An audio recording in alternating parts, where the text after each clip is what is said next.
네, 여러분 안녕하세요. 2023년 9월 13일 수요일 노영이의 뉴스인사이다 시작하겠습니다. 제가 사실 오늘 컨디션이 좀 안 좋고 좀 늦게 일어나고 그리고 사실은 좀 피곤하기도 하고 여러 가지 사유를 들어서 아침에 일어나기가 너무 힘들었어요. 여기 와서까지도 조금 힘들었는데 근데 딱 이상하게 이 자리에 앉으니까 갑자기 힘이 막 납니다. 특히 이렇게 막 편지 같은 거 오니까 너무 좋습니다. 자, 죄송합니다. 여러분의 인간 수화제 노영이 영친 여러분들과 함께 오늘의 방송 시작해 보려고 합니다. 방송 내용 간단하게 정리를 해드릴게요. 먼저 이진하 기자와 함께하는 뉴스픽 준비되어 있고요. 여러분이 너무 사랑하는 우리 돈진봉 수요일에 만나죠? 우리 최진봉 교수. 제가 그래서 이분의 이름을 뭘로 지을까 하다가 만수봉으로 하기로 했습니다. 만수봉. 왜? 수요일에 만나는 수요일에 진봉이 그래가지고 수요일마다 만나는 최지봉 교수 만수봉으로 합니다. 만수르가 돈이 진짜 많잖아요. 그러니까 이런 별명을 지어주면 되게 좋아할 것 같아요. 자, 만수르 최지봉 교수와 함께 여러 정치 현안 짚어보도록 하고요. 마지막으로 배프의 촉 시간에는요, 사건 사고 소식 알아보도록 하겠습니다. 자, 여러분 말씀드립니다. 본격적인 방송 시작에 앞서서 30만 구독자, 지금 31.2만이죠. 이 30만 구독자 이벤트로 경이로운 영심 손편지 소개해드릴 시간입니다. 어제 저희가 엽사를 읽어드렸는데 오늘 또 있습니다. 자, 우선 소개를 해드리겠습니다. 죄송합니다. 이 땅에 수천 년 터를 잡고 살아온 국민이 더 이상 의지할 곳이 없어져 버린 나라. 2023년의 대한민국, 이게 나라냐? 민주주의는 죽어가고 권력은 썩어가며 언론은 신뢰가 나는 현실 속에서 믿습니다. 노영의 뉴스인사이다. 아무것도 아닌 국민들에게 희망과 가치가 되어주세요. 2023년 9월 7일 전북 남원에서 양선모. 와, 진짜 대단한데 이분. 왜 아무것도 아닌 국민들입니까? 정말 대단한 국민들이죠. 정말 대단한 국민들에게 아무것도 아닌 노영이가 인사를 드립니다. 희망과 가치를 드리고 싶습니다. 자, 우리 2024년 9월 7일 전북에서 온 이 응원 제가 가슴에 깊이 새길 겁니다. 어제 제가 사실은 용산에 있는, 그러니까 현직 판사하고 부장판사하고 용산에 있는 높으신 분하고 만났어요. 원래 우리가 알고 지낸 게 지금 10년도 넘었기 때문에 우리 되게 친하게 지내고 있는 사이인데 그 친구랑 저랑은 당연히 노선이 다르겠죠? 거의 그리고 중도 우파인 판사하고 3명이 약간 있으면 항상 밀려요, 제가. 근데 제가 정말 조언을 해주고 왔습니다. 처음에 그렇게 시작을 해서 뭔가 했으면 대통령이 됐으면 그만둬라. 그 넘어가서까지 모든 거를 끝까지 잔인하게 쥐를 고양이가 끝까지 몰고 가는 거는 매우 바람직한다. 하지 않다. 거기까지만 하면 된다. 그분들은 아직까지 지지율 낮은 거 이런 거 별로 신경 안 쓰시고 계시던데 좀 자신감도 많으시고 그러더라고요. 그래서 내가 그런 거 다 떠나가지고 그렇게까지 그냥 한번 잡으면은 절대 놓치지 않는, 한번 물면 놓치지 않는 그런 행동은 그만하고 대통령으로서의 사랑, 포용, 관용 이런 걸 보이는 모습을 우리들에게 보여줘야 사람들이 당신을 존경할 수밖에 없다. 꼭 전해라. 과연 전하겠습니까? 어쨌든 저는 안타까운 마음에 그런 말을 했는데 생각해보니까 내 얘기는 그 사람의 심기를 건드릴 것이고 하지는 않을 것이며 괜히 또 그쪽 편만 막 지지도 높아지는 그런 거 아닌가? 이런 또 걱정도 갑자기 됐습니다. 그냥 제가 놀면서 한 말이에요. 너무 이렇게 깊이 생각하지 마시고요. 자, 손편지 아까 저희가 읽어드린 것처럼 이렇게 보내주셔도 되고요. 또 다시 말씀드리지만 커뮤니티 댓글에 여러분들이 원하는 내용 다 적어서 주셔도 됩니다. 뉴스인사이다, 시청평, 바라는 점, 진행자에게 하고 싶은 말, 개인적인 사연, 시국에 대한 주장 등 주제는 제한이 없습니다. 아무 이야기나 괜찮습니다. 저희 커뮤니티에 제가 이제 올려놓을 테니까 여러분께서 거기에 대해서 댓글 달아주시면 됩니다.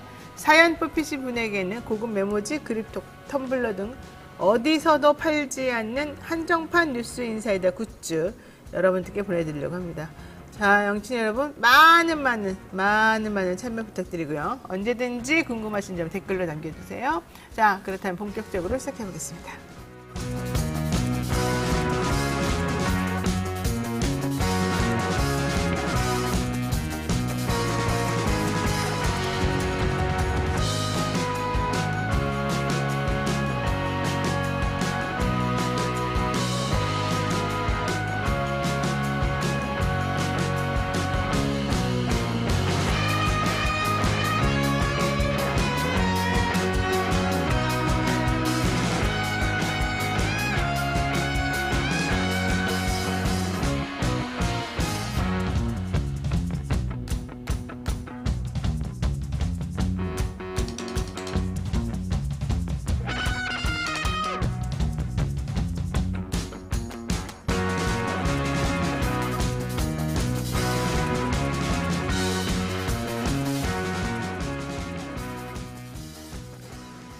박종진님께서 어제 한잔 하셨구만요.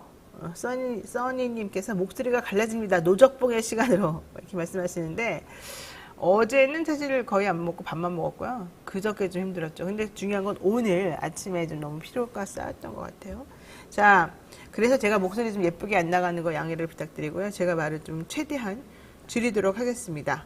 오늘 딱따구리 최진봉 봉딱님 오시면 좋겠고요. 두 가지 물어보죠. 봉딱이 좋냐 만수르가 좋냐. 제가 보기엔 만수르를 할 것 같은데. 자, 어쨌든 중요한 거는 이 목소리를 낼 때는 뭐 듣기 싫든 듣기 좋든 꼭 내야 되겠다 이 얘기고요. 제가 봤을 때 오히려 희망이 보였어요. 제가 사실 다른 사람, 저하고 다른 견해를 가진 사람들하고 얘기하면 너무 피곤해가지고, 그리고 원래 알던 사람들하고 그런 것 때문에 싸우기 싫어가지고 가끔씩이면은 편 들어주지 않고 혹은 내 편 안 들어줘도 화 안 내고 그냥 그러고 넘어가려고 하는데, 어저께는 지난번에 봤을 때는 저한테 막 공격하던 사람들이 어제는 되게 나이브하게 우리 쪽의 말을 수긍하고 인정하는 거예요. 뭐 이재명 얘기든 뭐 누구 얘기든 간에 조국 얘기든. 근데 제가 월요일날 만났던 그 31년 된 직위 2명도 그 사람들 다 변호사들이었는데 다 한 명은 판사 출신, 한 명은 검사 출신.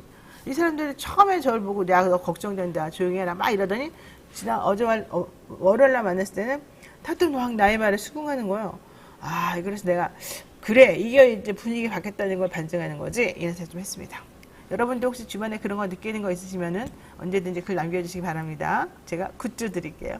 자, 오늘은요, 바쁜 아침 이것만은 꼭 알아야 된다. 저희들이 엄선해서 대신 정리해드리는 뉴스를 보내드립니다. 듣기만 해도 이해가 쏙쏙 되는 시간인데요. 오늘은 이진아 기자와 함께 하겠습니다. 어서 오십시오. 네, 안녕하세요. 뉴스픽 이진아 하면 뉴스픽. 자, 이재명 13일차 단식을 하면서 이재명 대통령이래. 이재명 대표가 조사를 받았어요? 네. 쌍방울그룹 대북 송금 의혹과 관련해 제3자 뇌물 혐의를 받는 이재명 더불어민주당 대표의 2차 검찰 조사가 어제 1시간 50분 만에 끝났습니다. 수원지검은 조사가 종결된 후에 언론에 보낸 문자 메시지를 보냈는데요. 이 대표의 건강 상황을 고려해서 주요 혐의에 관한 핵심적인 사실관계를 중심으로 최대한 신속히 집중 조사를 했고, 휴식 시간을 포함해 오후 3시 28분쯤에 조사를 모두 종료했고 현재 조사를 열람하고 있다, 이렇게 설명했습니다.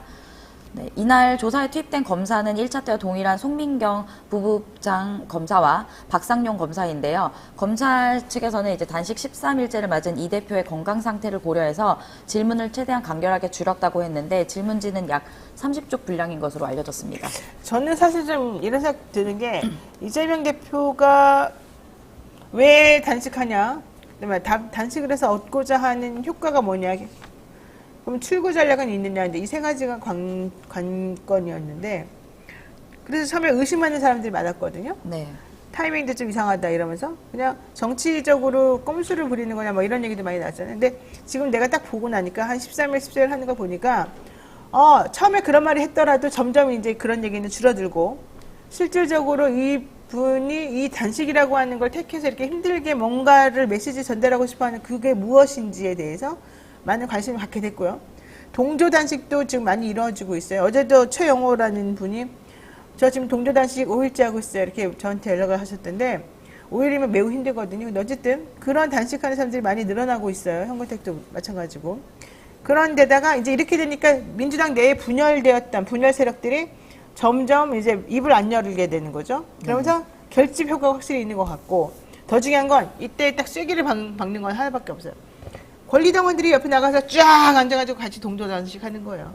권리당원들이, 내지는 뭐 권리당원일 필요도 없습니다. 그냥 일반 시민들이 그 이재명 대표 옆에서 이재명 대표의 말을 지지한다는 그 말을 몸으로 보여주는 거죠.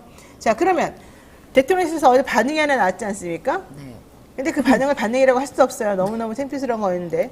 어쨌든 그렇게 비아냥거리고 아직도 모욕을 주는 그런 상황이라고 한다면 국민들이 나서가지고 이거 그렇게 하면 안 됩니다라고 알려주는 게 나는 필요하다고 보고요. 나도 이 사람하고 같은 생각입니다라는 걸 보여주는 게 필요할 것 같아요. 그래서 저는 차라리 제안을 합니다.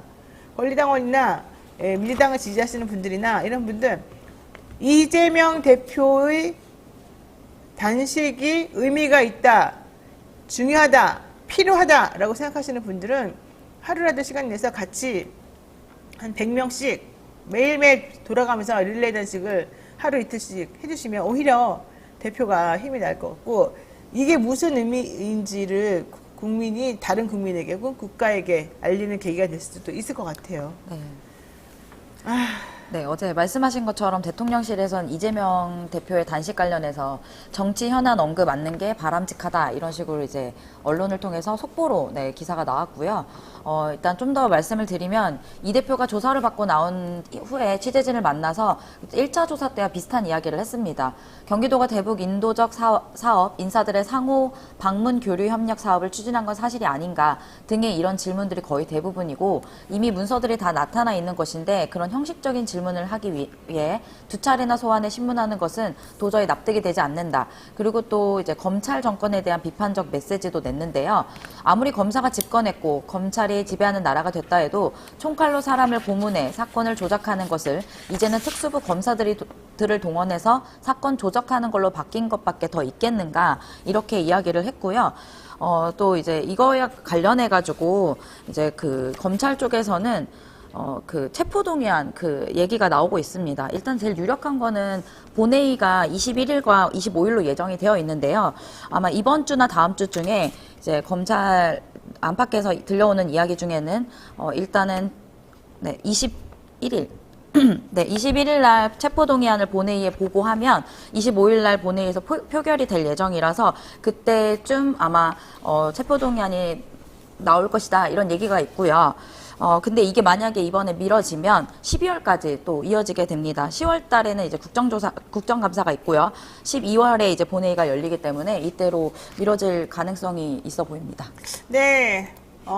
그렇게 굶어서 지금 정말 기운 없고 머리도 안 돌아가고 힘든 그 사람을 대상으로 해서 그렇게 오랫동안 1차 검사했어요. 조사를 했어요. 근데 서명 날인을 안 한 거예요. 내가 말한 그대로 써달라고 했는데 하나라도 더 있으면 난 안 된다라고 했는데 검사는 나 다 썼는데 이렇게 말했지만 결국 이재명 대표는 나 서명 못합니다. 그리고 갔어요.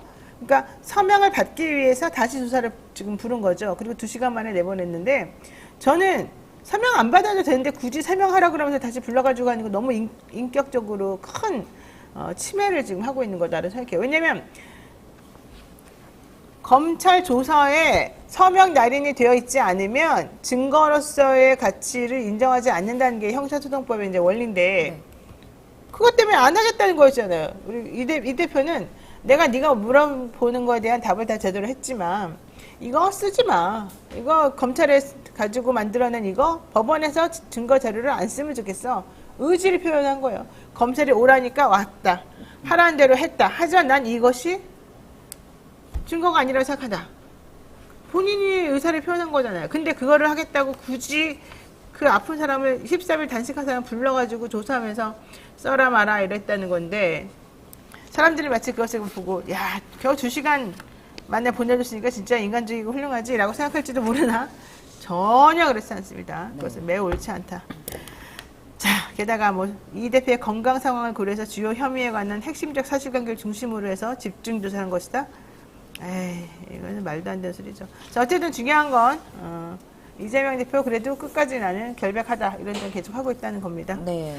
자, 압수수색만 376번이라고 하는 건 정말 대단한 거 아닙니까? 네, 이날 이제 김경만 민주당 원내대표가 방송에 출연해서 이 대표에 대한 압수수색이 지금까지 언론에 밝혀진 것만 376번이고 소환 조사까지 합치면 6번, 단식 중에 있는 야당 대표를 소환 조사한다는 것은 상당히 무도해 보이고 검찰 독재적인 모습에 규탄한다 이렇게 이야기를 했습니다. 네, 맞습니다. 사실은 국민의힘 내부에서도 혹은 용산 내부에서도 서로 이런 것들 때문에 얘기가 좀 다르다고 알고 있습니다. 무엇이 옳은지는 사실 알 거라고 봅니다. 자, 두 번째 보겠습니다. 육군사관학교 홍범도 장군 흉상 이전을 풍자한 시가 있어요. 네. 누가 쓴 시입니까?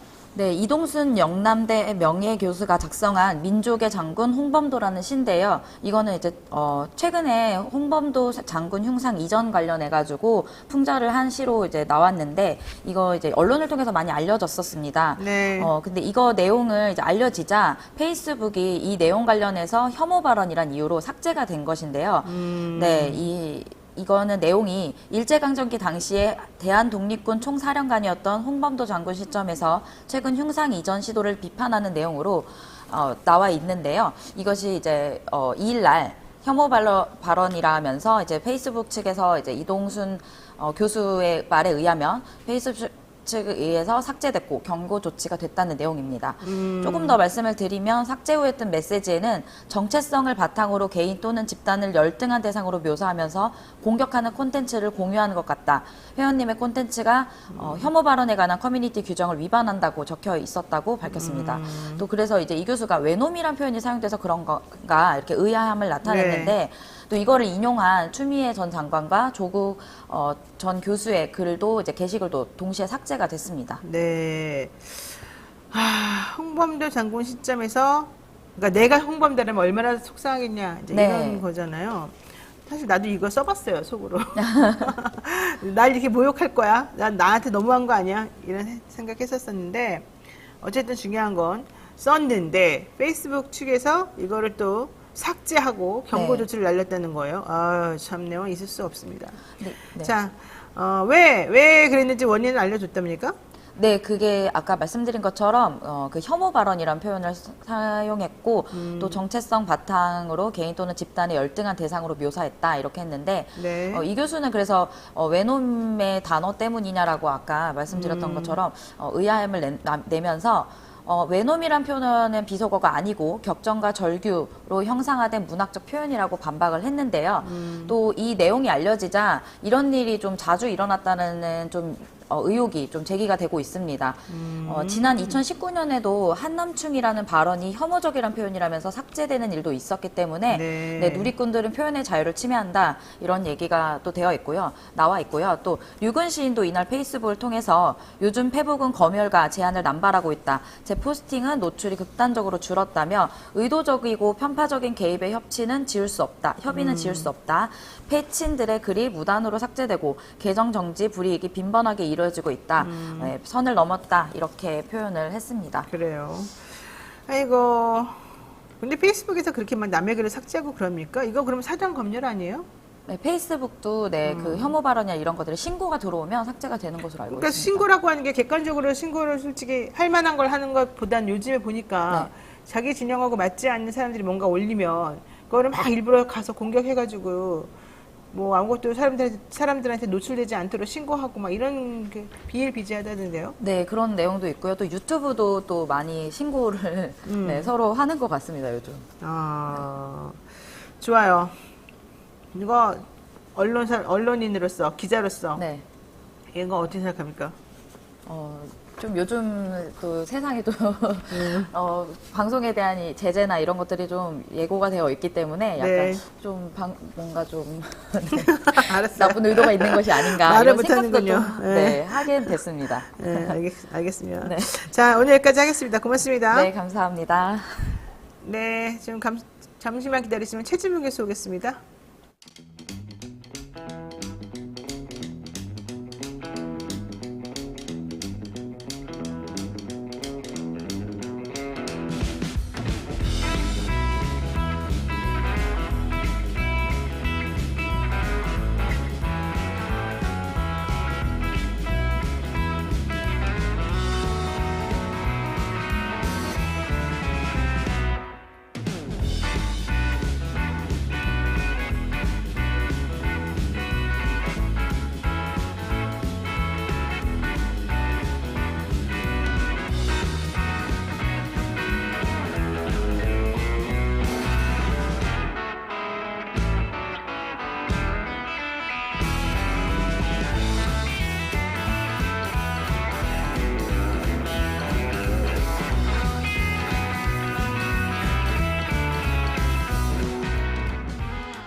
오늘따라 집중이 잘 안 된 것 같아.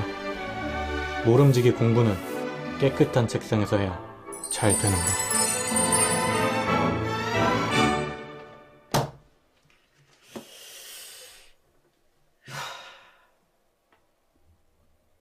피곤한데 내일 할.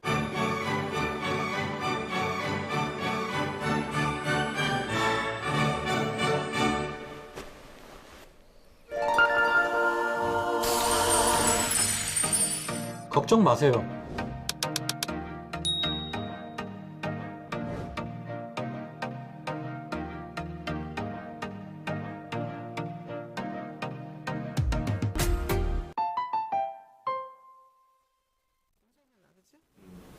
네, 오늘도 잠시 광고 타임 시작합니다. 뉴스 인사이다를 열렬히 후원해 주시고 먹여 살려주시는 주님! 통통몰 광고 시간인데요. 자, 통통한 노영이가 통통몰을 광고합니다. 드디어 신상이 나왔습니다. 바로 국밥 8종 세트인데요. 사실 신상이라고 하기엔 좀 너무 오랫동안 신상한 거 아니야? 한 3주 된 것 같은데. 닭곰탕, 설렁탕, 순댓국 등 한국인이 가장 사랑하는 국밥 8종을 모았고요. 입맛이 없거나 숙취가 있을 때 국밥 아주 좋습니다. 저희 집에서도 식구들이 매우 맛있게 정말 잘 먹더라고요. 돼지국밥, 또 닭곰탕 이런 거 저희는 주로 잘 먹었고요. 저희 어머니는 우거지 순댓국 이런 거 잘 드시더라고요. 자, 저는 설렁탕 좋아합니다. 간단하게 조리해서 든든하게 함께 해결할 수 있는 제품인데요. 드셔본 사람들 모두 다 이거 정말 맛있다, 가성비 짱이다 이런 얘기 하거든요. 지금 통통몰 회원 가입하시면 20% 할인 쿠폰 무제한 드리니까 검색창에 검색해 주시고요. 어떤 분은 통통몰 가입하는 거 과정이 너무 힘들어요 라고 하시는 것 같은데 이거 제작진 신경 좀 써주시기 바라겠습니다. 자, 영친이 분들은 통통몰에서 이렇게 좋은 제품 많이 사시고 더 통통하고 예뻐지시기 바랍니다. 자, 최진무 교수님하고 또 빨리 만나야 되겠습니다. 하루도 조용할 날이 없는 정치권 속에서 열불나는 여러분들을 위해서 꼭 필요한 분입니다. 자, 수요일에 만나는 봉 선생님, 제가 그래서 앞뒤를 바꿔가지고 만수봉 이렇게 하려고 합니다. 어떻습니까? 아, 좋습니다. 만수르가 특히 좋죠. 그 부자라는 만수르 좋아요? 좋습니다. 안 좋아하는 얼굴인데. 아니요, 괜찮습니다. 어디에 꽂히는 거야? 네? 만수르가 부자라는 거에 꽂히는 거야? 아니면은 재밌네요. 재미있는 걸로? 주제가. 아무도 그렇게 부르지 않았어요, 본인은 그동안에는? 들었어요. 내가 이게 몇 명 부른 걸로 알고 있네. 자, 랩진봉 최진봉 교수 모시고 이야기 한번 나눠보겠습니다. 지금 이게 우리가 웃으면서 시작했지만 사실은 네. 심각합니다. 저는 이 MBC하고 KBS 이 이사장, 사장 해임 관련해가지고 또 치사하게 행정부가 이렇게 서로 다른 결론을 내려가지고 네. 이럴 줄 몰랐거든요. 자, 공영방송의 박문진 이사장 해임, 김희철 KBS 사장 해임 제청까지 이동관 위원장은 그렇게 부지런할 수가 없습니다. 벌써 공영방송 흔들기가 지금 남아있는데 속도도 굉장히 빠르고요. 어제 김희철 KBS 사장은 6대0으로 6대0으로 만장일치로 해임이 됐더군요. 왜냐면 그 5명이 원래는 이제 야당 추천 의원들이 훨씬 많았었는데요. 2명을 바꿔버렸잖아요. 그러면서 6대5가 돼버렸어요. 6명이 1명이 더 많죠. 지금 여당이.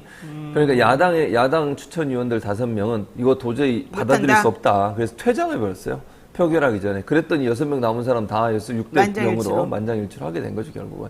그 말인 경우 야당 추천 의원들이 퇴장한 상태에서 이루어진 것이고, 이건 뭐 누가 봐도 김희철 사장을 쫓아내겠다는 의지라고밖에 안 보여요. 저는 그렇죠. 이해가 안 되는 게 세임 사유를 4가지를 드렸는데요. 해임 사유를 한번 제가 읽어드려 볼게요. 네. 대규모 적자로 인한 경영 악화래. 요즘 적자 없는 공영방송 있어요? 요즘 방송사들이요. 여기도 통통도 여기다 하잖아. 그렇지. 그러니까 예를 들면 인터넷 방송사들, 인터넷 매체들이 활성화되고 인터넷 신문들이 활성화되면서 경영 측면에서 공중파 방송사들이 엄청나게 어려워요, 지금. 그러니까 거의 모든 방송사들이 다 적자예요. 근데 적자가 사장 책임이에요. 물론 뭐 사장의 책임이 전혀 없다고 볼 수 있지만 그게 해임에 이를 수 있는 책임이냐고요.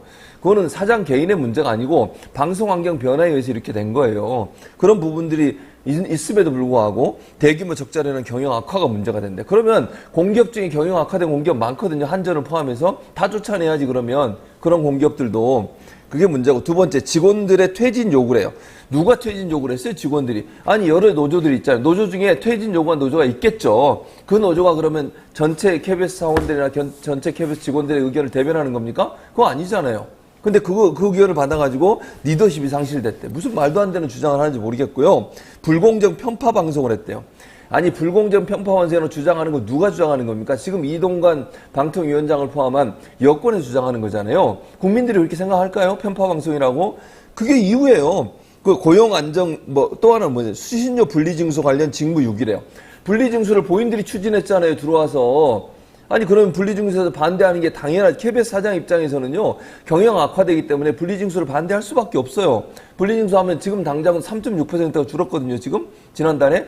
그렇게 줄게 되면 공영방송 역할을 할 수 있을까요? 그러면 당연히 반대할 수밖에 없는데 그걸 이유로 들었어요. 이게 과연 해임될 수 있는 사유냐는 거예요. 제 말은. 법적으로 큰 비리가 있거나 이거는 어떤 측면에서 보면 경영의 차원에서 보면 방송 환경의 변화 때문에 올 수 있는 경영 적자의 문제를 사장에게 떠넘기는 것이고 편파 방송 운운하고 수신료 분리 징수에서 제대로 대응 안 했다고 얘기하는 것은 현 정부의 코드가 맞지 않다는 얘기잖아요. 네. 다시 얘기하면 현 정부의 말을 잘 안 들었기 때문에 해임이야. 이런 얘기로밖에 안 들린다는 거예요. 근데 더 중요한 게 뭔지 알아요? 뭐예요? 현 정부의 요구가 뭔지도 미처 알 겨를 없이 잘렸다는 거예요. 너무 빨리. 현 정부의 요구를 알아서 내가 개선할 수 있는 시간을 주어서 내가 하겠습니다라고 해서 시간을 주고 결과를 보고 나서 이런 일이 벌어졌으니 없어요. 아무도 아무 말도 안 하는데 그게 아니라 너는 안 하겠지? 너 할 기회 전혀 안 주겠어. 잘라버렸어. 이거예요, 사실은. 말이 안 되는 거죠.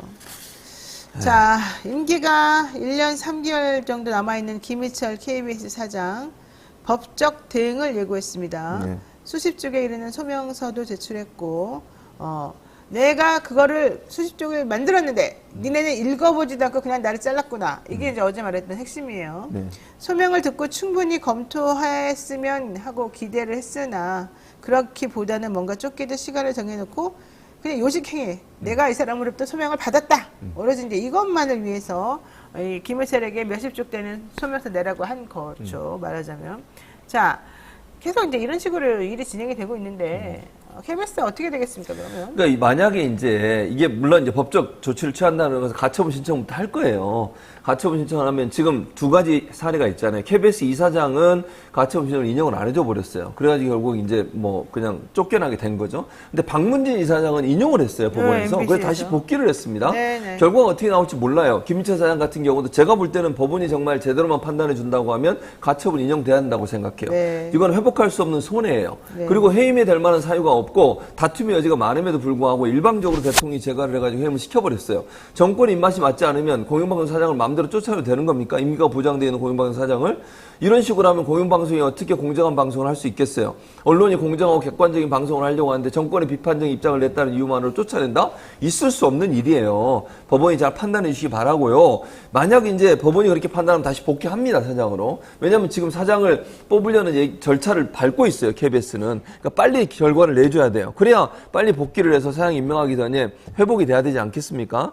그래서 그게 이제 하나의 어떤 기점이라고 볼 수 있을 텐데 법원에서 만약 인용을 안 해주면 결국 쫓겨나게 되는 것이고 지리한 법정 투쟁을 하게 되면 지난번 정윤주 사장하고 똑같아요. 몇 년이 걸릴지 몰라요. 대법원까지 가면. 그렇게 되면 임기 끝날 수도 있고요. 그렇게 되면 정권이 바뀔 수도 있어요. 잘못하면. 아, 그렇군요. 그런 상황이 돼버리면 정말 정권이 원하는 대로 모든 게 갈 수 있는 상황이 될 수밖에 없고 대단히 위험한 상황이라는 생각이 들고 이게 KBS뿐만이겠습니까? 지금 박문진 이사장 가처분 인용돼가지고 돌아왔지만 네. 또 계속 괴롭힐 거예요. 사장을 바꿔야 되니까 그 사람들 입장에서는. 그렇지. 이렇게 공영방송 사장들을 자기들이 원하는 자기들의 입맛에 맞는 심지어 언론 보도에 꼭 집어서 누가 다음 사장이라는 기사까지 나오고 있어요. 그래요? 이게 뭐 하는 누구래요? 짓입니까 진짜.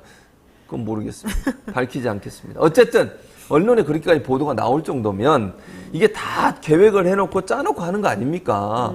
이런 식으로 이 정책을 하는 정부가 정말 언론을 제대로 언론의 어떤 기능 자체를 제대로 파악하고 있는지 대단히 의문이고요. 정권의 비판적인 목소리를 내는 모든 언론사에 대해서 뭔가 어떤 그 불이익을 주겠다 이런 의지라고밖에 안 보입니다. 맞아요. 자, 이런 상황에서 인터넷 언론 더 탐사를 통해서 강승규 시민사회수석이 관제 대물을 요청했다는 의혹이 밝혀지고 있습니다. 그러니까요. 이건 이제 녹취록이 나온 거잖아요. 전화를 해가지고 유튜버죠. 극우 유튜버들한테 전화를 해가지고 데모를 해달라. 관제 데모라는 표현이 그런 거 아니겠습니까? 예를 들면 이거 MBC 네. 그때 대화 내용은 MBC예요. MBC가 이렇게 보도를 하고 있는데 이 보도가 정부를 비판하고 이게 제대로 된 보도냐 이러면서 거기에 가서 좀 항의 시위를 좀 해달라라고 요청을 하고 그러니까 결국 또 그 다음날 해요. 이거 웃기잖아요. 네. 그러면 아니 공무원이면 강순규 이 사람도 그래요. 시민사회 수석이면 공무원이잖아요. 공무원. 공무원이 시키면 안 되죠. 정치적 중립을 지켜야 되는 거예요. 어떤 보도에 대해서 어떤 자기가 알고 있는 또는 자기가 인맥이 있는지 없는지 모르겠지만 그런 유튜버들을 활용하고 이용해서 또는 그 사람들이 요청을 해서 관제 데모를 하겠다. 이거는 법적으로 처벌받아야 돼요. 네. 공무원의 정치적 중립성을 명백하게 위반한 그런 행동이지 않습니까? 이분은 그렇죠. 또 어디 출마하려고 준비하고 있는 것을 알려지고 있어요, 지금. 이런 식의 행동을 하는 사람이 국회의원이 되고, 이런 사람들이 정치인이 되고, 이런 사람들이 수석에 앉아있고, 이런 행동을 하는 것이 과연 타당한지, 윤석열 정부가 얼마나 일반적으로 우리가 생각하는 법률을 위반하는 행동들을 하고 있는 걸 보여주는 하나의 단적인 사례라고 저는 생각해요. 맞습니다. 이런 부분들에 대해서 아니 현재 검찰은 이런 사람들 조사해야 되는 거 아닙니까? 이런 일이 있으면 당연히. 그런데 이재명 대표나 잡고 맨날 야권에 있는 인사들에서 수사하고 이런 일을 하고 있잖아요, 지금. 이게 공정한 수사냐고요. 공정한 검찰이고. 사실 이 정도 나왔으면 강승규 시민사회적 압수수색 한 100번 하고 이랬어야 될 것 같아요. 왜냐면 이분이 이 사람에게만 했겠습니까? 수많은 사람에게 그랬을 수 있죠, 했겠죠. 충분히. 자, 더 중요한 건 이겁니다.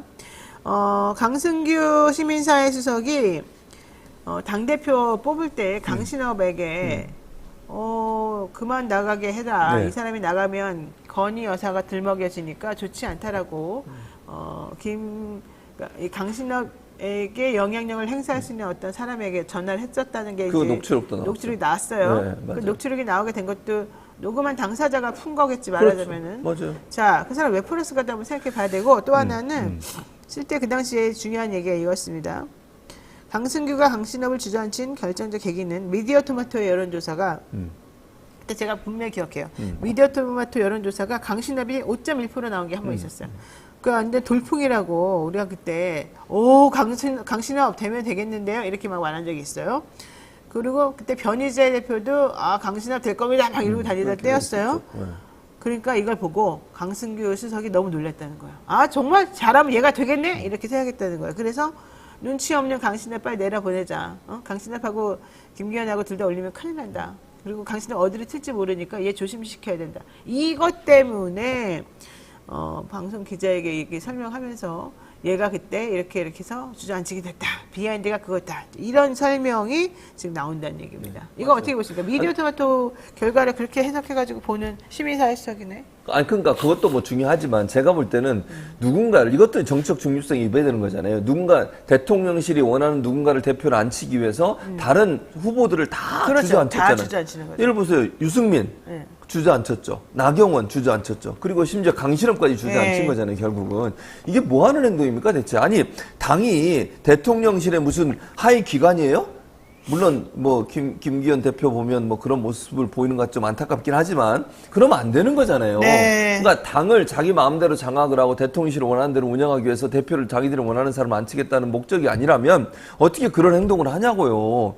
이거는 아까도 말씀드린 정치적 중립성이 대단히 요구되는 자리에 있는 사람이 여러 사안에 대해서 개입을 하고 그것도 당이 독립적으로 운영될 수 있도록 해야 되는데 대통령실의 어떤 그 영향력으로부터 자유롭지 못하도록 만드는 요소라고밖에 안 보여요. 이런 행동을 하는 것은 정말 이거는 헌정사에도 있을 수 없는 일이고 법으로도 저는 문제가 되는 문제라고 생각해요. 대통령실이 어떻게 당의 대표 뽑는데 이래라 저래라 누구를 앉히고 누구를 떨어뜨리고 이런 행동을 할 수가 있는 겁니까 대체. 그러니까요. 얼마나 대통령실에 당을 장악하려는 의도가 있었는지를 보여주는 명백한 증거라고 보여지는 거죠. 치킨님이 예. 노 변호사님 혹시 심폐소생술 할 줄 알아요? 왜 갑자기? 복만님 숨 넘어가겠어요. 제가 너무 빨리 얘기해서. 이건 제가 좀 이제 숨 고르기 하시라고 네. 읽어드린 거고요. 네. 어쨌든 중요한 건 지금 이 이동관 위원장 들어간 이후로 엄청나게 빠르게 모든 것이 진행되고 있다. 원스트라이크 아웃제라고 하는 걸 얘기한다고 하면서 지난 6일 가짜뉴스 근절을 위한 TF 가동을 방통위에서 얘기를 지금 했어요. 이건 결국 경고장으로 우리가 받아지는데 이게 만들어지자마자 가장 먼저 한 게 뉴스타파 보도 내용 관련된 내용이었어요. 그래서 신문법상의 위반 행위가 있는지 들여다보겠다라고 얘기를 하고 있고 서울시가 그 신고를 받아야 되는 곳이거든요. 네, 서울시도 뉴스타파의 신문법 위반 여부를 확인하겠다 이제 이럽니다. 그러니까 뉴스타파를 아주 그냥 전방위적으로 압박하겠다 이런 얘기죠. 그렇죠. 근데 뉴스타파의 보도를 보셨지만 네. 그게 지금 뉴스타파를 폐간이니 뭐니 이렇게 그러니까 아주 그냥 모든 인터뷰를 다 드러내놓을 수는 없으니까 그중에 선별적으로 할 때 조금 의도가 가미되어 있을 수는 있지만 그거는 뭐 언론사의 양심으로 가야 되는 거지. 그런 걸 좀 못했다고 해서 폐간 운 이렇게 하는 게 말이 되는지 첫 번째 제가 그게 궁금하고요. 더 중요한 건 이거예요. 뉴스타파의 당시 보도를 인용한 매체는 전부 다 고소하겠다는 거야. 근데 그건 말이 안 되는 거 아니에요? 말이 안 되죠. 둘 다 말이 안 돼요. 둘 다 지금 얘기하신 거. 그래요? 첫째, 둘 다 말이 안 되지. 자 보세요. 뉴스타파가 보도한 내용 중에 문제를 삼고 있는 커피를 누가 타줬나 가지고 문제를 그래야 삼더라고. 커피 누가 타줘가 중요해? 네, 진짜 화가 나. 아니 생각해 보세요. 커피를 누가 타는 게 틀렸을 수 있어요. 예를 들면 뭐 박모 검사인지 아니면 윤석열 당시에 과장인가요? 중수이과장? 네. 그분이 타줬는지 모르죠. 그러니까 그게 다르게 보도가 될 수는 있어요. 그건 문제가 된다면 그건 비판할 수 있어. 왜 그러면 디테일한 부분까지 다 확인 안 했냐 이렇게 얘기할 수 있죠. 그러면 전체 녹취록 내용이 다 거짓이냐? 그걸 어떻게 증명하는데요? 지금 증명이 됐어요? 거짓이라고? 안 돼 있어요. 네, 안 돼 있어요. 조작을 했다니 뭘 조작했다는 거예요 지금? 아니 조작이라고 하면요 신앙님 김만배 두 사람이 만나가지고 미리 자 인터뷰를 이렇게 합시다. 내가 이렇게 질문할 테니까 이렇게 답변하세요. 다 만들어야 돼 시나리오를. 그리고 해야 돼요. 근데 그렇게 하는 사람이 중간에 전화 받아요? 녹취록에 보면 전화 받아요 중간에. 카페에서 앉아가지고 얘기하면서 그렇게 합니까 녹취를? 아니 그리고 인터뷰가 아닌 게 그때 전화도 중간중간 받고 딴소리도 계속하고 네, 얘기가 맞아요. 자꾸 옆길로 새고 막 그러니까요. 그러는데 그러고 난 다음에 며칠 있다가 다시 만나요 이 사람들이. 왜? 신학림 씨가 김만배 씨에게 사과하러 온 거예요. 나 너 며칠 전에 얘기 나눈 거 그거 내가 녹음했어. 그러니까. 미안해. 그러니까. 그러니까 그 사람이 김만배 씨가 에이? 나 몰랐는데 이러면 안 됩니다. 그리고 나한테 말도 안 하고 이러다니 선배님 너무 섭섭해요. 이런 얘기도 하고요. 처음에 인터뷰할 때 내가 한마 이거 기사 나가면 큰일 나. 난다. 이런 얘기도 되게 많이 하고 그렇지. 그랬잖아요. 맞아요. 그러니까 이거는 뭐 의도된 인터뷰라고 할 볼 수 수가 없는. 없다니까. 그러니까 의도적으로 한다는 것은요. 이걸 일부러 공개하기 원해서 의도적으로 하는 거잖아요. 지금 명희 변호사 설명했던 것처럼 모르는 상태에서 둘이 했다. 녹음을 했다. 이러면 이게 어떻게 공개될 목적으로 한 겁니까? 김만배는 몰랐다잖아요. 자기 녹취되는지도. 몰랐죠. 신앙님 혼자서 한 거 아니에요. 근데 어떻게 조작입니까? 이게 뭔 조작인데요 대체. 그러니까 이게 논리가 안 맞으니까 커피 타준 사람이 달렸기 때문에 조작이래. 아니 이것 보세요. 전체 내용을 봐야지. 그리고 지금 윤석열 대통령이 개입을 했냐 안 했느냐. 지금 현재 윤석열 대통령이 그건 아직 확인된 게 없어요. 그리고 더 웃기는 건 대장동 관련해 그러니까 대장동 부산저축은행 부실대출을 관해서 다른 부실대출은 다 조사를 했는데 왜 대장동만 뺀 거예요 그러면. 왜 빠졌죠? 설명하세요 설명. 왜 빠졌는지. 대장동 것만 빠진 건 맞잖아요. 근데 왜 빠졌는지를 설명이 안 해. 그러면 의심이 되는 거지. 아니 부산저축은행이 부실대출을 했는데 그중에 대장동 관련된 부실대출만 수사를 안 하고 나머지는 다 했어. 그럼 남들이 볼 때 사람들이 볼 때 이상하잖아요. 이거는 의혹을 제기하는 거잖아요. 그 의혹도 제기 못해요? 그게 무슨 조작입니까? 어디에 조작이라고 그런 얘기를 하는 거예요. 물타기를 하는 거지 한마디로 얘기하면. 그리고 이걸 이용해서 가짜뉴스 근절 대책을 만들겠다요? 가짜뉴스를 정의하는 게 얼마나 어려운지 아세요? 사람마다 의견이 다르고 학자마다 의견이 다르고 저도 저 나름대로 가짜뉴스 의견이 있는데 그걸 정부가 나서가지고 이게 가짜뉴스 아니야 이걸 판단하겠다고요? 그거는 얼마나 위험한 일인지 아시면서 이러는 거야 내가 볼 때는. 정부가 가짜뉴스를 판단할 때는요 자기들한테 비판적인 언론들을 다 가짜뉴스 몰 수 있지. 그러면 정부가 하면 안 되는 거예요. 권한을 갖고 있는 데가. 정부는 자기들 입장에서 비판과 견제 역할하는 언론이 어떤 비판적 보도를 했을 때 그걸 가짜뉴스 몰아세워가지고 지금 이런 경우예요. 커피 누가 타줬나 이거 잘못 썼더니 가짜뉴스야. 이렇게 매도를 하면 되겠어요? 전체 내용을 다 봐야 되는 거지. 그런 부분들에 실수한 부분에서 뭐 실수를 했다면 거기서 책임을 묻을 수 있겠지. 그러나 그게 폐간에 이를 만큼의 중요한 문제냐고요. 다른 의혹에 대해서는 왜 제대로 답변도 안 하면서 조작이라고 몰아가고 조작인지 아닌지 확인도 안 되는데 그런 얘기를 하고 두 사람이 만나서 마치 계획하고 인터뷰한 것처럼 이렇게 얘기하는 것도 말이 안 되는 거고 폐간도 그래요. 폐간을 마음대로 해요? 원스트라이크 아웃제를 지금 없어요 법률적으로. 물론 그러니까 만든다고 하겠지. 만들자고 원래 옛날에도 너무 심하니까 네, 안 된다 소대내상금을 그랬어요. 늘려서라 하는 방식으로 하자는 했지만 그렇지. 한 번 잘못했다고 폐간 이건 말이 안 된다. 말이 안 되는 거죠. 그건 언론 통제예요. 언론사를 함부로 폐간을 해요? 이건 독재 정권에 있을 수 있는 공산주의 정부에서 있을 수 있는 문제예요. 그렇죠. 민주주의사에서 이게 말이 됩니까? 아니 그리고요. 이게 지금 뉴스타파는 어디에 등록된 언론사냐면 서울시에 등록된 언론사예요. 방통위는 권한 자체가 없어요. 이동관이 이래라 저래라 말할 수 있는 아무런 그 권한이 없다. 월권이야 월권. 방통위는요 방송만 하는 거예요. 방송과 통신. 신문은요 문체부에서 하고 지자체가 해요. 그리고 신문사의 폐간은 지자체에서 하는 거예요. 지자체에 뭐가 있냐면 등록 취소 심의위원회라는 게 있어요. 위원회. 근데 이 위원회는 민간위원회예요. 뭐 저도 모 지자체 등록 취소 심의위원회 위원이에요. 제가 해외를 한번 갔는데 어떤 언론사를 그러니까 등록을 취소한 줄 아세요? 등록해놓고 기사를 안 쓰는 언론사들. 2년 3년이도 기사를 안 써. 등록을 했어. 예를 들면 모 기자체에 우리가 신문사 하겠습니다. 등록을 해. 등록 받아줘요. 왜냐면 신고제지 허가제가 아니에요. 신고제. 허가를 받고 이런 게 아니야. 규정만 딱 맞으면 다 신고하면 허가를 해주게 돼 있어요. 그렇게 만들었는데 인터넷 홈페이지에 들어가는데 기사가 하나도 없어. 2년 동안. 또는 뭐 실제 사무실에 가봤더니 아무도 없어. 이런 경우만 이제 그 등록을 취소하는 심의를 하는 거예요. 제가 갔을 때도 심의에 올라온 건들을 보니까 다 2년 동안 아무것도 안 만든 거야. 그리고 홈페이지에 들어갔더니 다른 게 나와. 이거는 이제 언론사를 제대로 운영을 안 하는 거잖아요. 이런 경우에 대해서만 등록을 취소할지를 심의하는 거지. 언론의 내용 가지고 한 건 한 건도 없었어요. 제가 심의하는 동안은. 이게 말이 되는 겁니까? 그러니까요. 자, 게다가 이제 이런 식으로 하게 되면 결국 다른 언론사의 입도 재갈을 물리는 효과가 나타나는 거고, 그렇죠. 더 중요한 게 유튜브로 송출되는 보도나 시사방송 모두를 전부 다 자기 발 아래 두겠다. 지금 이렇게 얘기가 되고, 또 하나 인용 보도하는 언론사들 몽땅 다 고발한다는데, 아니 인용 보도를 정확히 하는 게 왜 문제가 되고 왜 고발 사안인지 제가 이해를 못하는 거야. 그러니까 말이 안 되는 거죠, 그것도. 모든 언론사들이 다 인용 보도 하잖아요. 인용 보도요. 네, 그러니까 안 어디에서 하면 보도, 1차적으로 보도가 나오면 그 보도를 다 인용 보도 하는 거잖아요, 네, 기본적으로. 당연히 하잖아요. 근데 그걸 그 사람한테 책임을 문다? 어. 그건 말이 안 되는 거예요. 그럼 조중동은 안 해요? 그러니까. 엄청나게 해요. 다른 데서 어떤 기사 나오면 다 인용보도 하잖아요. 네, 그럼 다 네. 그것도 처벌하세요. 그런 논리로 따지려면. 인용보도 자체가 문제라고 얘기하는 건 말이 안 된다고 보고, 그러니까 기본적으로 예를 들면 첫 번째 보도한 언론사가 문제가 있다면 그 언론사에 대해서 문제를 제기하고 언론중재에 제소를 할 수는 있겠죠. 그러나 그 언론의 보도를 받아서 어느 언론사에 누가 이렇게 보도했다라고 얘기하는 것은 원소스가 있고 그걸 이용하는 거잖아요. 그렇죠. 그걸 또 소스를 밝히고 언론의 보도에 따르면 이것까지 처벌을 하게 되면요. 어떤 언론사도 아무런 보도도 못해요, 그러면. 아니, 언론사가 의혹을 제기하는 게 원래 목적이라고 제가 말씀을 드렸잖아요. 언론사는 권력기관 또는 권력이 갖고 있는, 물론 그건 정치뿐만 아니라 정치, 경제, 사회 어떤 권력기관이든 권력기관에 대한 감시와 견제 역할을 하는 거예요. 언론사가 무슨 수사권이 있어요? 강제 수사권 없잖아요. 의혹이 있는데 그 의혹이 상당히 믿을 만한 의심이 되는 부분이면 보도를 하는 거예요. 그 다음에 그걸 여론이 형성이 되고 여론이 형성돼서 사회 이슈화 되면 그걸 검찰이 수사를 하고 이런 방식으로 가는 건데 언론이 보도한 내용이 100% 진실이 아니면 다 가짜 뉴스다 이렇게 얘기해버리면 언론은 아무것도 하지 말라는 거야. 그럼 검찰이 주는 소스만 가지고 기사를 쓸 수밖에 없어요. 수사가 완전히 끝날 때까지는 어떤 것도 보도할 수 없어. 그럼 여론 형성을 할 수 있겠어요? 감추고 있고 검찰이 수사 안 하고 경찰이 수사 안 하면 어떤 것을 보도할 수 있는데 대체. 의혹을 제기할 수 없다고 하는데 언론은 그런 역할을 하는 거예요. 의혹 제기를 하는 거라고요. 100% 사실이 아니다 할지라도 상당히 믿을 만한 근거가 있으면 언론은 보도를 하는 거예요. 네, 위법성도 조각되죠. 그렇죠. 네. 표현의 자유, 언론의 자유 때문에 헌법에 보장된 권리예요.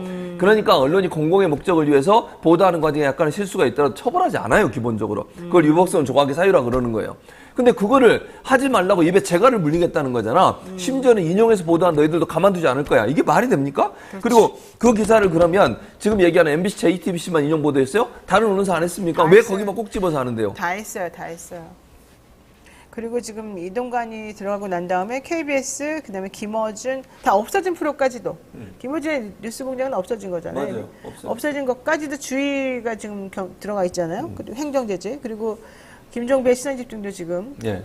그리고 또 나머지 것들도 좀 엄청나게 많이 지금 11개인가의 프로그램에 대해서 지금 심의 중단시켜놨던 것들을 한꺼번에 다 처리해가지고 경고를 주거나 제재를 하거나 뭐 이런다는 거거든요. 그러니까 그 심의도 그래요. 심의에도 야당 의원들 다 빠진 상태에 여당 의원들끼리 앉아서 통과를 시킨 거예요, 그것도. 아니, 방송통신심의위에서 하는 거거든요. 방송통신심의위원회 전체 회의가 있고 방송 소위가 있어요. 네. 방송국에 관련된 프로그램 하는 소위가 있는데 그 소위 구성도 여야가 구성이 돼 있는데 네. 야당 의원들 다 퇴장했어요. 이건 할 수가 없다. 이렇게 불공정하게 하는 건 말이 안 된다. 그랬더니 여당끼리 앉아가지고 했어요, 또. 여당 추천위원들끼리. 그러니까 내가 안 맞는 거 아니에요? 합의제여야 되는데. 그 합의제도 당연히 그래서 여야가 추천을 하는 거잖아요, 인원을. 네. 그러면 합의제에 맞게 운영이 돼야 되는데 그렇게 안 하고 일방적으로 해요, 그냥 숫자로 밀어붙여가지고. 네. 자, 황성원님께서 우리 최진봉을 KBS 사장으로 추천한다고. 감사합니다. 그리고 열심히 해보도록 네, 하겠습니다. 요새님께서도 또 나만의 스티커 10,000원을 또 보내주셨습니다. 나만 했을 건 뭐예요? 스티커. 아, 스티커. 자, 여러분, 제가 발음이 부정확해서 죄송하고요. 이렇게 응원하는 분들이 많다는 걸 잊지 말아주시기 바랍니다. 감사합니다. 자, 요 이슈 하나만 더 해보겠습니다. 최근 선관위가 북한과 중국이 선거에 개입할 수 있다는 그런 내용을 언급을 했습니다. 진짜 북한, 중국 개입설 이런 것 좀 안 나오면 안 돼요. 도대체가 이태원 참사도 북한 개입설이고 이태원 참사 당해서 엄마들이 일어나도 북한이 개입한 것이고 오송 참사가 일어나도 북한이 개입한 것이고 오송 참사 일어났다고 국가에게 책임을 묻는 것도 북한이 개입한 것이고 우리는 뭐 바보입니까? 딱 북한이 지령 내리면 다 합니까? 우리는 북한의 체제를 좋아하지도 않고 그거는 우리하고 맞지도 않고 우리는 그거 전혀 무관한 사람들인데도 정부의 비판만 하고 항의만 하면 너 북한 지령받았지. 이게 갑자기 어디서 막 툭툭툭툭 튀어나와요, 국정원에서. 그러니까요. 게다가 이제 선관위까지 북한과 중국이 선거에 개입했다고요? 나중에 이러면 이럴 거 아니야. 선거에 지면 북한이 개입해서 졌다 그러겠네. 그러니까 북한이 선거를 지게 만들었다고 했겠지. 어처구니없. 너무 심한 것 같아. 이 질의 또 웃기는 게 질의를 누가 한 줄 아세요? 누가요? 조정훈. 국회에서 조정훈이 질의한 거예요. 조정훈이 북한의 개입 가능성이 있다고 하는데 선관위가 대책을 세우고 있습니까? 그랬더니 답변을 한 거예요. 이게 그랬더니 지금. 네, 북한이 개입한 것 같습니다. 대책 새로 세우겠습니다. 더 웃긴 게 뭔지 아세요? 캐나다에서 캐나다의 유학생들을 대상으로 중국에서 캐나다에 있는 유학생들을 대상으로 선거운동을 한다는 거야. 뭐라고 다시 말해? 캐나다에 있는 유학생들. 캐나다에 한국 유학생들 있잖아요. 그 중국이 그 유학생들을 이용해서 선거운동을 해서 친중 성향의 의원들을 당선시키려고 한다. 이게 내용이에요, 지금. 그게 지금 우리 국정원에서 발표한 예, 내용이에요. 예. 국정원이 아니라 선관위 답변한 내용이에요. 선관위 요즘 선관위 왜 이래? 지난번에 막 잘리고 여기저기 야, 진짜. 인사 채용 비리 발표만 네, 나고 맞아요. 났더니 이렇게 되는군요. 어처구니없어. 그리고 다 바뀌었잖아요, 또. 아니 바뀌었는데 그 전에 어제는 그 공무원 조직에 자기 자식이나 맞아요. 아는 사람들이 지금 다 친척들. 그렇게 들어갔을 네, 거 네, 아니에요. 그랬죠. 거기는 공채가 없다는 거 아니에요. 네. 다 이렇게 특채한다는 거 아니에요. 그건 비판받아 그것 때문에 비판받고 감사원 감사받고 이러니까 알아서 깨갱깨갱하면서 우리가 이렇게 좋은 소스 줄게 이렇게 한 거예요? 뭐 모르겠어요. 그렇게 이제 보여진다고 말씀드릴 수 있는데 저는 진짜. 이런 식으로 모든 일에 북한 개입됐다고 얘기하는 자체가 안 통해요. 지금 어느 시대인데 그런 얘기를 자꾸 하는 거예요. 지금. 용산에는 북한 주민이 투입되지 않았을까요? 모르겠어요. 자, 지난 11일에 방송통신위원회가 예. 방송 대상 시상식을 열었는데요. 야, 이거 진짜. 야, 진짜 좀 치사하더라. MBC랑 KBS 안 와. 못 와. 사장을 초대를 안 해. 초대를 안 했어. 예. 그러면서 왜 초대 안 했니? 대답도 안 해. 아니, 그러니까 할 말이 없는 거지. 아니, 이유가 없잖아요. MBC, KBS는 생각을 해서 방송 대상에서 가장 프로그램을 많이 만들고 가장 프로그램을 많이 제작하는 두 개 언론사를 쏙 뺐어요. 이게 말이 됩니까? 아니, 전체 방송국에서 방송 프로그램 만드는 숫자로 보면 MBC, KBS가 제일 많아요. 그러니까 종편들은 제한된 영역에서 만들잖아요. 일정 뭐 거기도 만들긴 하지만. 그러면 누가 제일 많이 만듭니까? 그럼 KBS, MBC잖아요. 규모도 제일 크고. 근데 그런 언론사를 빼고 해요? 아니, 그러니까 그런 그 진짜. 공영방송을 이렇게 빼고 자기 마음대로 해도 되는 건가, 원래? 아, 그러니까 법적으로 뭐 처벌은 안 되는데 이거는 상식적으로 말이 안 되는 거지. 일부러 미워해서 오지 못하게 한 거예요. 그래도 이종관 위원장은 나는 재벌집 막내 아들 진짜 좋아해요. 재벌집 막내 아들 포상금 좀 올려줍시다. 이랬다는 거예요? 뭐지? 이 사람의 정신 그건 세계는 무슨 뭐예요? 뜻일까요? 정신 세계는 뭡니까 대체? 나도 몰라요. 물어보는 거야. 아니, 그 말을 갑자기 거기서 왜 했으면 2천만 원이 포상금인데 그보다 더 많이 줘야 되기 때문에 예산을 늘려라 이랬다는 건데 과방위에다가 그러니까 자기 그러면서 개인적으로 이거가 대상받는데 하나도 날 귀한 게 없다. 또 이런 말까지 했더니 무슨 그러니까 제가 볼 뜻입니까? 때는 이런 거 있지. 국회 나와서는 이제 이거 비판받을 것 같으니까 초대 안 하시니까 비판받을 것 같으니까 그걸 모면하기 위해서 어떻게 그래도 나는 재벌집 막내를 좋아합니다. 이렇게 얘기하는 거 아니에요 대체? 그런 그러니까 거예요? KBS가 미워서 한 게 아니다. 근데 그건 미워서 한 거라고 저는 보여요. 아니 이유가 없어요. KBS, MBC를 뺀다는 것 자체가 너무 웃기는 거예요. 이거는 상식적으로 이해가 안 되는 행동을 한다고 하는 것은 뭔가 특별한 이유가 있다고 보여지고 MBC, KBS 사장에 대한 어떤 불만이 있기 때문에 그런 행동을 한 게 아닌가 하는 추측이 가능하다고 말씀드릴 수 알겠습니다. 있습니다. 지금까지 만수로 최준봉 교수와 함께했습니다. 만수봉이라며요. 감사합니다. 만수봉. 예. 네, 잠시만 기다려주세요.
형사 벌칙 대상 행위 금융위는 여보세요? 결과 발견된 뭐 맨날 똑같지. 형사 벌칙 시간 없어. 대상이 되는 행위 보여야 함. 나 시험 한 달밖에 안 형사 남았어. 규정 4조고요. 시정명령 문제는 또 언제 형사 푸냐. 규정 제27조입니다.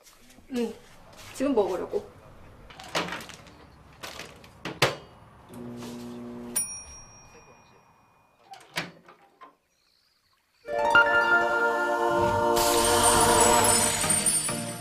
걱정 마세요.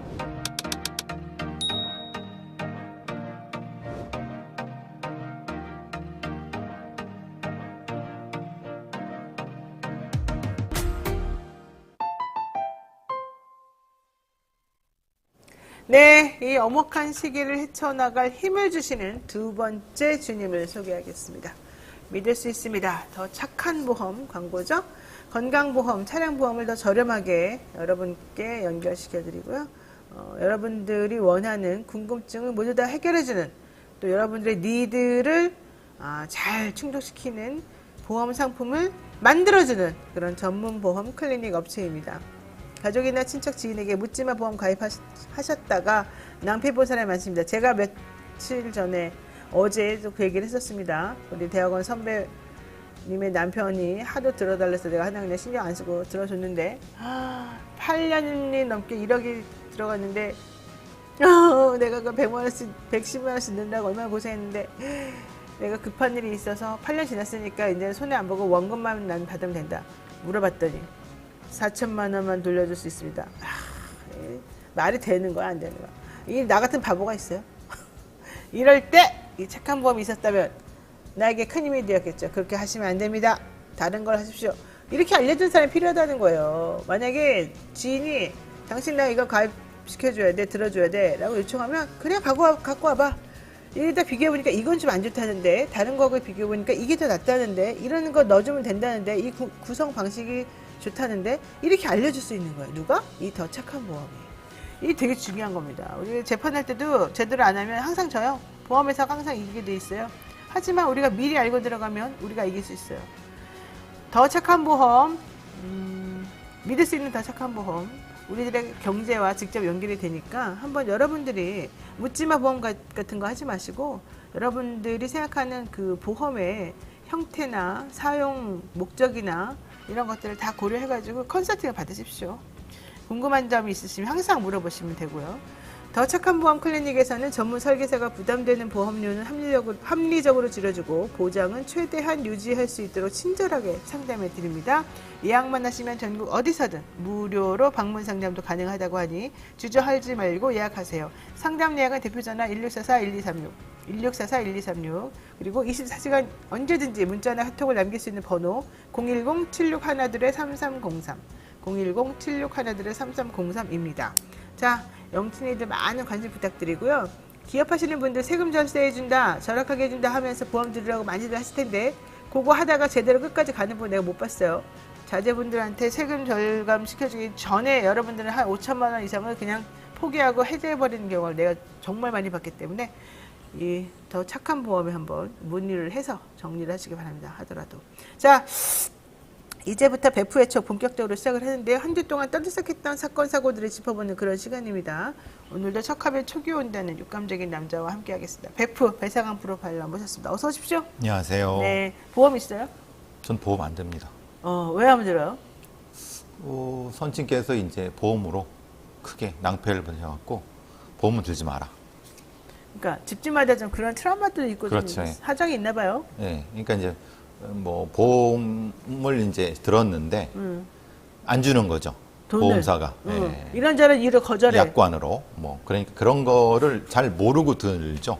보통 예전에는. 그렇죠. 그러니까 예전에 이런 게 있었으면은 도움이 많이 됐겠죠. 그러니까요. 예. 예, 이 착한 보험이 옛날부터 있었고 우리들에게 먼저 다가왔었으면 이런 일이 안 벌어질 텐데 안타깝습니다. 착한 보험 반성하십시오. 자, 이슈부터 짚어보도록 하겠습니다. 최근 법무부에서 검찰 고위급 인사를 했는데요. 촌철살인 배교수 전반적으로 검찰 인사 잘 된 겁니까?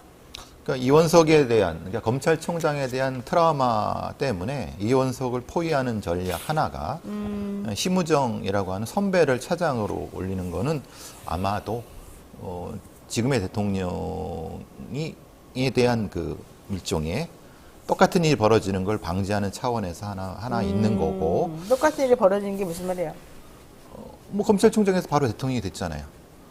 그러니까 검찰총장이 반란을 일으킬 수 있는 구조적인 위험이 있죠. 지금 체제는.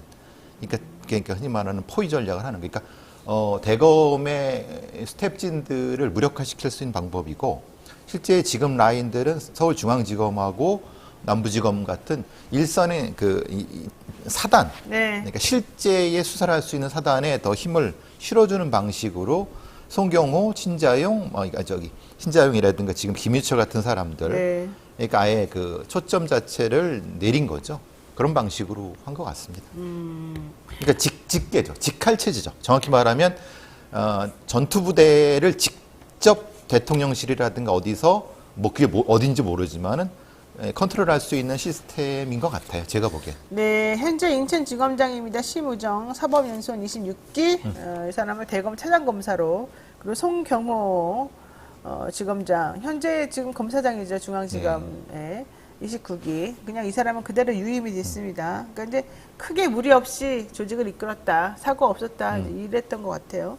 그다음에 현 국장 신자용 28기 법무부 검찰국장인데 그대로 놔뒀다. 뭐 이런 얘기죠.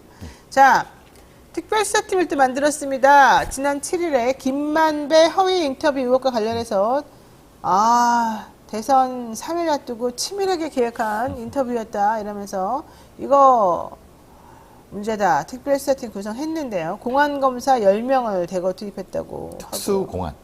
합쳐서. 특수공안. 왜 이렇게 하는 거죠? 원래 이렇게 할 게 아닌 것 같은데 선거는 원래 보통 공안에서 하거든요. 그렇죠. 근데 비상설 조직을 하나 만들었어요. 거기다 이제 특수를 꼭 넣었단 말이죠. 옛날에는 특수랑 공안이 사이가 되게 안 좋아가지고 야 니네가 어디 우리 거에 건드려? 우리가 잘할 건데 이랬었는데 이제는 특수랑 공안이랑 손잡고 해라 이게 된 겁니까? 손잡고 한다고 손잡고 할 수 있는 건 아니죠.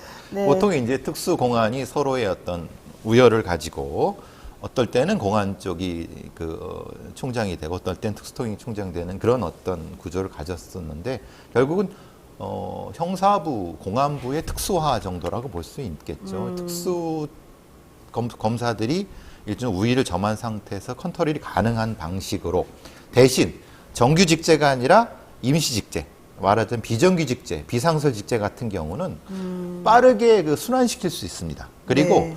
실제로 보통 우리가 이제 특수 조직이라고 하는 정규 조직의 상위로 운영할 수 있거든요. 이중으로 운영할 수 있기 때문에 이건 여러 가지 측면에서 유리한 바입니다. 이게 직접적으로 통제가 가능한 형태가 그러니까 구조적인 부분. 그래서 이제 보통 남부지검이나 북부지검이나 서부지검 같은 데 TF라든가 무슨 이런 비상설 조직을 통해서 무언가를 많이 하는데 네. 그거는 이제 굉장히 플렉스한 형태의 수사를 가능하게끔 근데 그거는 또 뭐냐면 이 보고 자체를 하지 않아도 되는 거예요. 그래요? 예, 상설 조직은 정규 어떤 위아래가 있으니까. 그렇죠. 근데 이거는 그게 아니라 넘어설 수 있죠. 그러니까 자기네끼리 일단 다고 그렇죠. 결과물만 보고도 예. 되고 아니면 중간에 건너뛰고 위에만 해도 되고. 그것이 비상설은 그걸 가지고 절제는 이쪽으로 돌릴 수 있으니까. 그러니까 이건 굉장히 어떻게 보면 되게 위험한 겁니다. 그러네요. 위험하기도 하고 왜냐하면 자료가 안 남을 수도 있고. 그러니까 사실 이렇게 하는 거죠. 이런 부분에서는. 지금 더 하나 문제가 있어요. 지금 서울 남부지검장 김유철 지검장이 새로 왔는데 이 사람이 지난 8일 기자들하고 만난 자리에서 검찰이 역할하겠다 이랬어요. 내년 총선이 4월인데 내년 4월 총선을 대비해서 검찰이 두 눈 부릅뜨고 이 사건들 내가 한번 잘 다뤄보겠다 이거잖아요. 명분은 이겁니다. 검찰이 선거 부장을 감시하고 처벌하는 역할을 하겠다. 근데 그걸 왜 자기가 하냐? 그거를 왜? 이건 대검 공공수사부장이 해야 될 얘기죠. 왜 남부지검이? 그러니까 지가 뭐라고? 본인은 남부지검에 관할이 있었지 뭔데 왜 갑자기 이런 일을? 남부지검은 그러니까 흔히 우리가 말하는 주가 조작이라는 이런 형태의 금융 관련된 금융 그런 쪽에 거. 특화된 직업입니다. 물론 이 총선 관련 얘네가 하는 게 그러니까 아닌데. 본인이 물론 어떤 직검장으로서 그런 일반적인 얘기를 할 수도 있지만은 김유철이라는 사람이 굉장히 좀 특이한 사람이잖아요. 심재철한테 개겼던 사람이잖아요. 그러니까 그것도 그러니까 지금의 대통령의 징계와 관련된 거를 대놓고 상가집에서 개겼다는 걸 우리가 다 알려는 거잖아요. 그러니까 이 사람이 하는 말이 실제로는 대단히 중요하고, 그러니까 남부지검이 뭘 하겠다고 하는 거에 대한 일종의 청사진을 속마음을 내비친 거라고 생각하고, 특히 남부지검은 아시다시피 우리나라 수사의 특히 증권이라든가 금융수사에서 굉장히 고급 인력들이 많습니다. 그렇죠. 거기에서 이걸 하겠다는 것은 상당히 어떻게 보면 되게 위협적일 수도 있고 그런 분이 있죠. 아, 근데 나는 왜 남부지검장이 굳이 선거 개입하고 그러니까요. 자기가 뭘 하겠다는 듯이 말하는 것도 좀 이상하고. 그렇죠. 이거는 좀 격이 안 맞죠. 더 네. 중요한 거는 내년 총선을 앞두고 사실 지금 그래도 한 7, 8개월 이제 남은 네, 상황이잖아요. 이 얘기를 딱 먼저 되자마자 지금 해요. 지금이 4월 달도 아닌데. 그렇죠. 그거는 무슨 뜻이냐. 나 내년 총선 때 선거 부정 못 일어나게 혹은 내가 이런 식으로 선거와 관련해서 큰 일을 할 테니 나를 지켜봐 달라. 나는 이렇게 충성하는 사람이야. 이 메시지를 그냥 주고 싶은 거 아니에요? 그렇죠. 그것도 충분히 있죠. 그게 선호차가 어떤지는 모르겠지만은 분명히 네. 이것은 적절하진 않은데 네. 뭔가 많이 하시고 싶은 분 같아요. 그러니까 뭔가를 하고 싶어 하는 예, 것 예. 같아요. 눈도장도 좀 찍고 예. 싶고. 그러니까 이건 대검의 공공수사부장의 같은 직급을 넘어선 거잖아요. 그렇지, 그렇지. 자, 검찰, 경찰 얘기 지금 하고 있는 중인데요. 경찰 인력 재배치 관련 얘기가 있다고 해요. 잘 들어보겠습니다. 경찰청이 다음 주 조직 개편안을 발표할 예정이랍니다. 조직 개편안은 민생 치안 등등에 대한 것이 중구가 될 거라는 건데 일선 현장에서 계속 인력이 부족하니까 충원하겠다 이런 얘기고 그런데 충원을 하려면 일을 잘했던 경험 있는 사람 그냥 데려서 같이 하면 되잖아요. 근데 이상하게도 경찰서 소속 형사, 수사관, 정보관 이런 사람들은 여기에 포함이 안 된다는 거예요. 뭐예요? 그럼 무슨 말이에요? 누굴 그러면 그러니까 대통령께서 이제 치안 전문 쪽으로 일선 치안 쪽으로 뭐 확충해라라고 하는 오더를 내리셨으니까. 그게 누군데요? 그러니까 이제 말하자면 그 대상이 애매해져. 말하자면은 누구냐고. 그러면은 그럼 어디 인력이 있냐? 물론 이제 지방청이나 경찰청에 약간의 과용 인력은 있습니다. 그런데 실제로 그들보다는 현실적으로 일선에 있는 형사라든가 아니면은 과수 또는 이 정보관이라든가 이런 사람들이 우선적으로 빠질 것이다. 그럼 지금도 경찰의 수사 부분이 허덕이고 있는데 더더욱 그거를 좀 문제가 되지 않겠는가라고 하는 그러니까 평가가 나오는 겁니다. 문제는 이제 그런 거죠. 그럼 정작 이제 우리가 재조정을 해야 된다고 많이 얘기했던 기동대 인력, 그러니까 집회 시위 관리 인력이라든가 이런 인력은 왜 손을 안 대고 이 지난 정부에서 집중적으로 많이 육성을 했던 수사경찰을 1000명 넘게 증원을 했거든요. 네. 결국은 거기에 손을 대는 것이 아니겠느냐라는 얘기가 나오는 거죠. 물론 윤희근 청장은 손 안 되겠다라고 얘기를 하고 있습니다만은 자연스럽게 그렇게 될 수밖에 없습니다. 왜냐하면 형사 지원 인력이라든가 지원 인력 중심으로 빠지면은 형사들이 그걸 할 수밖에 없어요. 그러니까 우리가 형사의 어떤 업무라고 하는 것이 가서 수갑만 채우면 되는 것이 아니라 네. 그 수갑 채우려고 하면은 그 사람들이 쓰는 경비에 대한 영수증 처리를 지원 인력이 해줘야 돼요. 그러면 지원 인력을 빼버리면 형사들이 수갑도 채우고 영수증 처리도 해야 된다는 거예요. 이게 자연스럽게 될 수밖에 없는 거예요.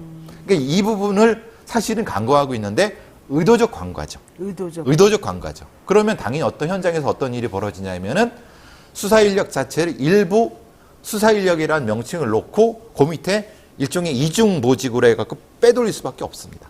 그러면 더 큰 문제가 생기죠. 그렇군요. 자, 지난 5년간 경찰 전체 인력이 12,656명 증가했다고 하는데, 이 중에서 40%를 차지하는 경찰은 지역경찰이라는 말이에요. 근데 그중 지역경찰 인력이 늘어난 거는 고작 237명. 예. 그러니까 전체적으로는 12,656명이 늘어났는데, 12,650명 중에서 지역경찰 인력은 237명밖에 없었다. 그러니까 거의 의미가 없는 거죠. 의미가 없는 거네. 왜 그러는 거죠? 대부분은 그 인력은 의경이 빠진 데. 의경이 빠졌어요. 그래서 기동대 인력. 그래서 기동대 기동대 인력이 4,600명에서 12,300명으로 늘어난 겁니다. 네. 대부분이 기동대 인력입니다.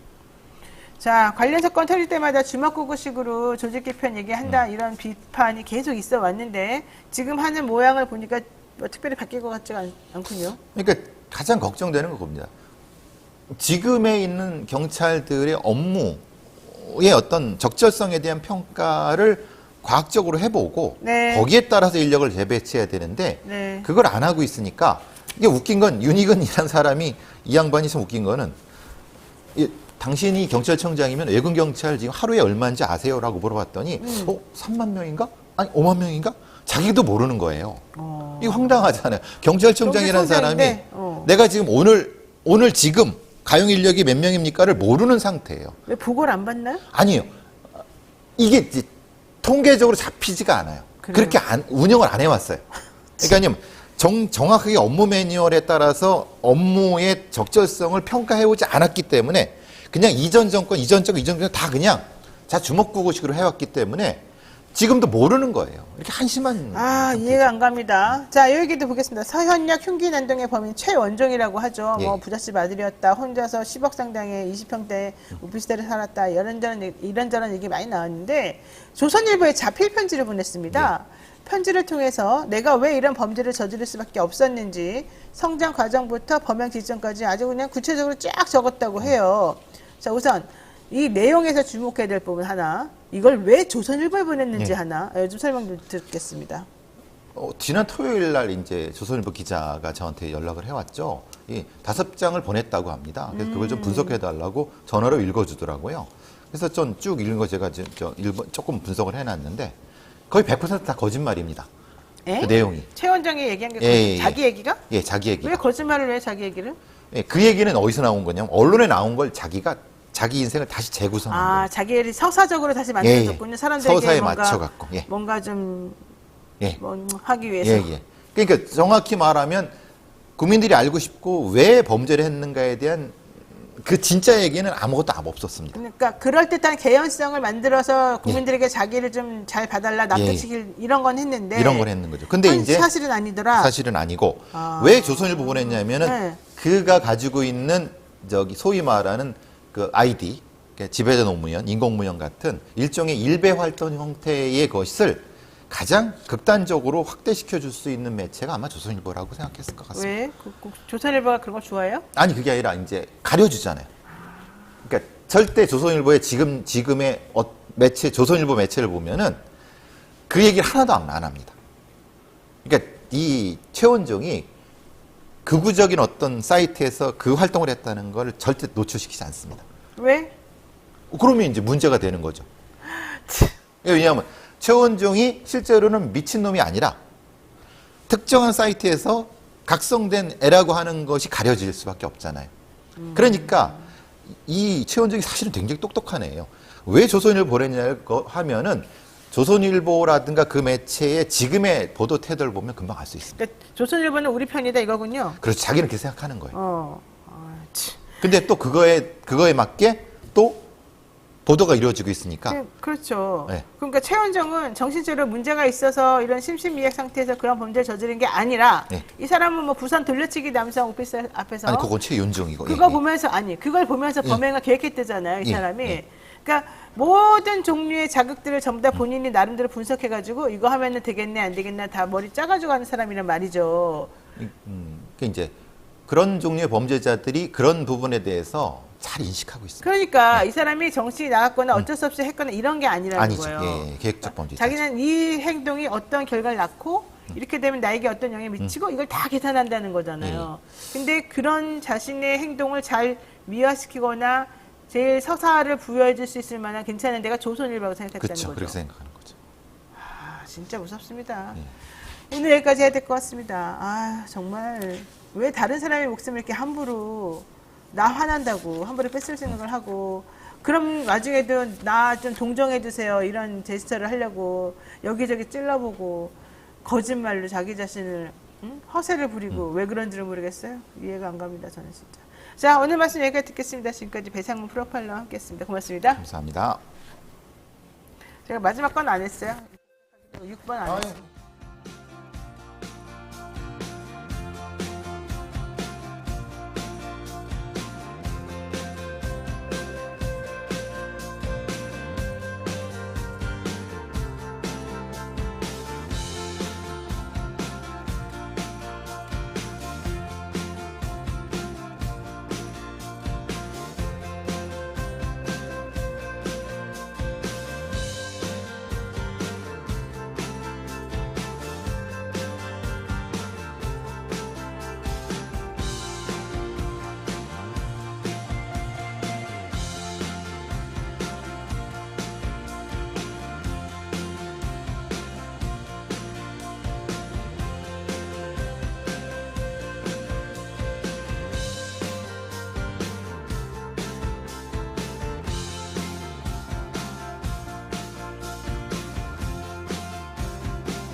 AFPK 공부하기 많이 어려우시죠? 저의 16년의 노하우가 담긴 합격 비기로 여러분을 합격의 전당으로 확실하게 이끌어 드리겠습니다.